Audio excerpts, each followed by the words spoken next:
What's going on, everyone? Today we are building a soil sifter. Simple soil screen for about 20 bucks from Home Depot. You can see I've got 2 sets of long and 2 sets of short 2x4s. We'll get into that in a second.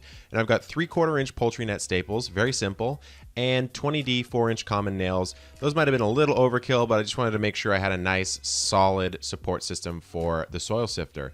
Now this is 1/4 inch chicken wire, and what you saw me pick up just before that were the tin snips. Tin snips make cutting that chicken wire very, very easy compared to any other tool. So now I'm just nailing in the sides, keeping it very simple. This doesn't need to be an exceptionally well constructed thing, just needs to last for quite a while, and nails are going to do the job there. Although you could also just drill some pilot holes and do some wood screws, and that might give you a little bit tighter of a seal, a little bit more precision. Now when you're stapling in the chicken wire, and you can see I bought chicken wire that was the exact width of my soil sifter, so I didn't have to do any additional cutting.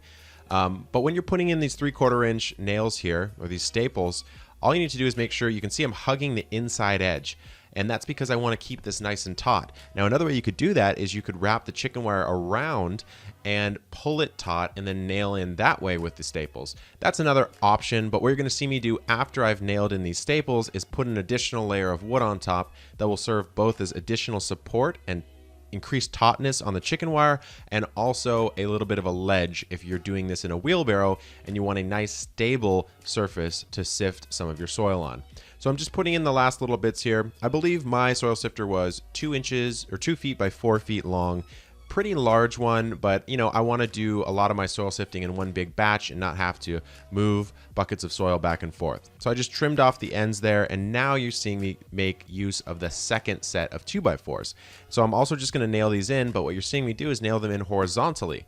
And that's because if I'm doing this in a wheelbarrow, I want to make sure that I can put it right in that wheelbarrow, and then if I move it back and forth, which you're going to be doing with that soil sifting hand motion, it's not going to go anywhere and be really annoying and frustrating to deal with. And so that's my simple way of doing it. There are many other ways that are perhaps a bit more sophisticated and a bit more technical, but I wanted to get a video out for you guys on how to do a very simple $20 soil sifter that you might even be able to make with materials you have lying around the house. I had to go to Home Depot for a couple things, but I think a lot of you might be able to just make this right at the home. And so then the question becomes, okay, well, now we have our soil sifter. What was the point of building something like this in the first place?